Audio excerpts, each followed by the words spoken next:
हम आ गए हैं अपनी स्लाइड शो पर जहाँ पे मैंने लिखा है 2 कार्ड्स रीडिंग इन लेनॉर्मैंड कार्ड्स। तो दोनों कार्ड्स हम निकाल लेते हैं वन बाय वन। तो देखते हैं कि फर्स्ट कार्ड में हमारे पास आया द फॉक्स और सेकंड कार्ड हमारे पास रिप्रेजेंट कर रहा है द क्रॉस रोड्स।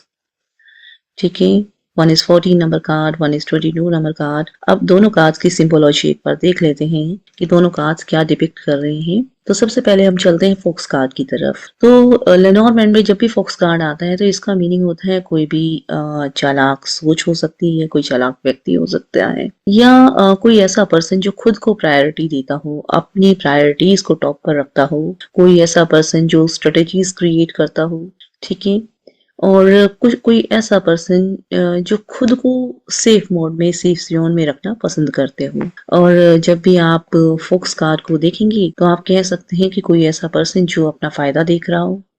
ठीक है, अगर आप इंडिविजुअल कार्ड की तरफ देखते हैं, कोई सेल्फिश पर्सन हो सकता है, कोई पर्सन ऐसा जो स्ट्रेटेजी लगाता हो। यहाँ पे पर्सन का मतलब पर्सन भी हो सकता है, कोई इवेंट भी हो सकता है, कोई सोच भी हो सकती है। ठीक है, फोक्स हमेशा अटैकिंग मोड में नहीं रहती, फोक्स स्लोली स्लोली अपना काम करती है। ठीक है, अपनी बातों को अंदर रखते हैं और अपना फायदा कैसे कमाया जाए, कैसे बनाया जाए, ये फोक्स आपको बताता है।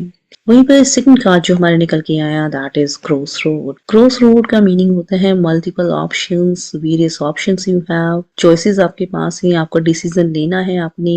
ठीक है, क्योंकि कई बार कई रास्ते आ जाते हैं तो उन रास्तों से निकलना होता है, तो कौन से रास्ते पे जाएं। आपके पास मल्टीपल ऑप्शंस है और वहां पर डिसीजन लेना मैंडेटरी हो जाता है। आप लंबे टाइम तक उस क्रॉस रोड पे रुक नहीं सकते। तो दो या दो से ज्यादा चॉइसेस हैं आपके पास, ऑप्शंस आपके पास हैं। ठीक है, और अगर मैं कहूँ कि कुछ रास्ते ऐसे होते हैं जो ट्रायल एंड टेस्टेड होते हैं, पहले आप उन रास्तों पे चल चुके होते हो, यानी कि वो कुछ ऐसे डिसीजंस होते हैं जो आपने पहले लेके देखे होते हैं। लेकिन कुछ डिसीजंस ऐसे भी आपको लेने पड़ते हैं लाइफ में, कुछ चैलेंजेस ऐसे आ जाते हैं जिन पे आप पहले ना तो कभी चले हो, ना आपका कोई एक्सपीरियंस उन पे रहा है। ठीक है, तो जब भी ये कार्ड आएगा, क्रॉस रोड आएगा, तो आपको डेफिनेटली दो चॉइसेस में से मल्टीपल चॉइसेस भी हो सकती हैं, उनमें से कुछ ना कुछ आपको सेलेक्ट करना पड़ेगा। ठीक है, अब इन दोनों की कॉम्बिनेशंस को देख लेते हैं। फोक्स पहले आया है, देन क्रॉस रोड आया है। यहाँ पे पोजीशन ऑफ कार्ड्स मैटर करती है, कौन सा कार्ड पहले आया है, कौन सा कार्ड बाद में आया है। तो फोक्स यानी कनिंगनेस हो सकती है, चालाकी हो सकती है, जो पहले आई है। तो इसका मतलब यहाँ पे कहा जा सकता है कि ये सही समय है डिसीजन लेने का, स्ट्रेटेजिक प्लानिंग करने का और एक्शन लेने का। या किसी की मीठी बातों पे भरोसा ना करें। कोई व्यक्ति आपसे अपना काम निकलवाना चाहता है, वो चाहता है कि आप उसके अकॉर्डिंग काम करें, आपको ये नहीं करना है। ठीक है, ये कार्ड यहाँ पर ये भी कहता है कि स्मार्ट बनो, इमोशनली बहाव में मत बहो, इमोशनल फुल मत बनो। ठीक है, और अपने दिमाग का इस्तेमाल करो।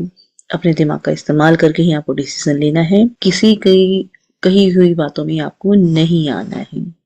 राइट, अब इनकी पोजीशन इंटरचेंज करके देख लेते हैं कार्ड क्या आपको इंडिकेट करेंगे।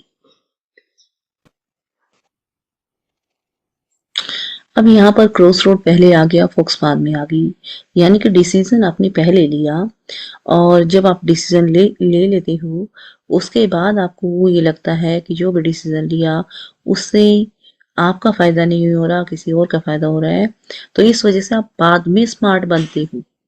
राइट, फोक्स पहले आएगी तो पहले आप स्मार्ट बनेंगे, देन आपने स्मार्टली डिसीजन लिया। और यहाँ पे कहता है कि क्रॉस रोड अगर पहले आया तो पहले आप डिसीजन ले चुके हो, उसके बाद आपने थोड़ी सी स्मार्टनेस दिखाई, या आप में थोड़ी सी स्मार्टनेस से आपको काम लेना चाहिए, ये भी एक कार्ड कहता है। तो आई होप लेनॉर्मैंड कार्ड्स आपको कुछ समझ में आ गए होंगे। ठीक है, थैंक यू।